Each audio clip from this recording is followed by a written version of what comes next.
हाय दोस्तों, कैसे हैं आप सभी। मैं डॉक्टर अनव्यास फिर से अपने यूट्यूब चैनल पर आप सभी का स्वागत कर रहा हूं और आशा कर रहा हूं सभी ठीक है, मस्त एंजॉय कर रहे हैं। मार्केटिंग एनालिटिक्स का सब्जेक्ट चल रहा है, अंतिम प्रहार की सीरीज चल रही है, बहुत मजेदार आपकी पढ़ाई चल रही है, बहुत अच्छे से मेहनत कर रहे हो। 8 क्वेश्चन हो चुके हैं, 9 पे हमला बोलते हैं। फिर से रिक्वेस्ट कर रहा हूं, डिटेल वीडियो पहले, उसके बाद अंतिम प्रहार। तो 9 क्वेश्चन पे आते हैं। 9 क्वेश्चन है प्राइस स्कीमिंग, बहुत बार पूछा गया एग्जाम के अंदर क्वेश्चन है। आप अपन इसका एग्जांपल ले सकते हो, वोडाफोन का एग्जांपल ले सकते हो, बीएसएनएल का एग्जांपल ले सकते हो। ये प्राइस स्कीमिंग होती क्या है बेसिकली। प्राइस स्कीमिंग के अंदर जब भी नया प्रोडक्ट लॉन्च होता है तो उसको हायर प्राइस पे सेल करना होता है। कितने प्राइस पे? हायर प्राइस पे। मान लेते हैं एक प्रोडक्ट की कॉस्ट है हमारी, है ना, 70 रुपए, तो हायर प्राइस पे हमने उसको 300 रुपीज के अंदर सेल करना शुरू करा। तो सर आप कहोगे कि सर ये तो बहुत ज्यादा आपने प्राइसिंग करी है, प्रॉफिट आपका 3-4 गुना तक प्रॉफिट पहुंच रहा है। ऐसा क्यों करा? क्योंकि स्टार्ट में जैसे ही कोई नया प्रोडक्ट आया तो लोगों को हम इस स्ट्रेटेजी के अंदर ऐसा माना जाता है कि लोग जो बायर्स हैं वो अट्रैक्ट होंगे, उस प्रोडक्ट की परसेप्शन आगे की तरफ होगी, वो प्रोडक्ट काफी हाई पोजिशनिंग पे जाएगा और वो प्रोडक्ट की सेल्स हो जाएगी। तो जैसे ही हम यहाँ पर सेल्स शुरू कर देंगे तो सेल्स कुछ पीरियड टाइम तक रहेगी। जैसे ही आपकी सेल्स बढ़ गई, थोड़े टाइम के बाद, after some period 1 year 6 month के बाद, आप डिस्काउंट वर्ड ले आएंगे। कौन सा वर्ड ले आएंगे?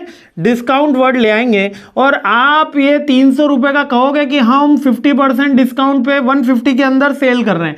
अभी भी आपकी कॉस्ट जो है वो 70 बनी हुई है, लेकिन आपको 150% जैसे ही ऑफ बोला तो पब्लिक फिर क्या करेगी? फिर भागेगी, कहेगी कि अब तो भैया मौका जाना नहीं चाहिए क्योंकि 50% डिस्काउंट पे मिल रहा है। 300 में लोगों ने खरीदा, हम तो 50% पे खरीद रहे हैं। यानी प्राइस स्कीमिंग के अंदर हायर प्राइस पहले रखी जाती है और बाद में मार्केट देख के धीरे धीरे प्राइस कम करी जाती है।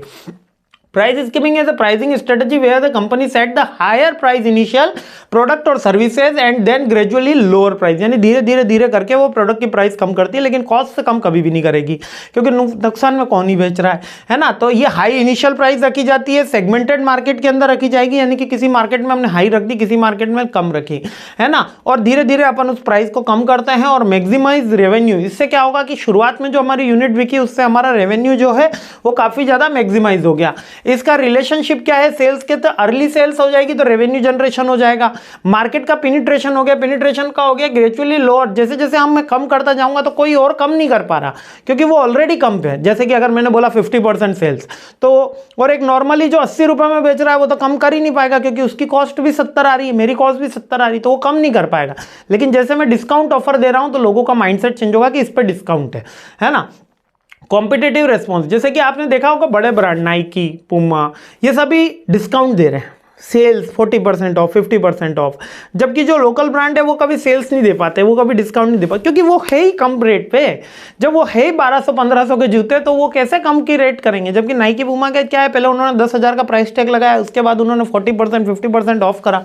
तो ये कॉम्पिटिटिव रेस्पॉन्स भी अपन लिए हेल्पफुल रहता है। लाइफ साइकिल का मैनेजमेंट हो जाता है, शुरुआत में ज़्यादा पैसा आ जाता है तो रेवेन्यू मैनेजमेंट, प्रोडक्ट जो होता है वो स्टार्टिंग में जल्दी ग्रोथ कर लेता है और ब्रांड इमेज भी बढ़ जाती है ना कि महंगा प्रोडक्ट है, लेविश प्रोडक्ट है, तो आम आदमी भी उसको कैप्चर करने लगता है। जो लोअर क्लास है वो भी उसको कैप्चर करता है कि अब सस्ते में मिल रहा है, खरीद लेता हूं। अब मान लेते हैं कि जो फोन जो 40,000 का था वो सेल्स आती है जब वो 25,000 30,000 में मिलने लग गया, तो जो मिडिल क्लास है वो भी कैप्चर कर रहा है, जो हायर क्लास है वो तो ऑलरेडी कैप्चर करके बैठा ही है, तो ब्रांड इमेज की भी बात आ जाती है। तो ये सारी प्राइस स्कीमिंग की बातें हैं, स्ट्रेटेजी है, बहुत इंपॉर्टेंट क्वेश्चन है, बार बार आता है। अगले क्वेश्चन पे हमला बोलते हैं। जय हिंद।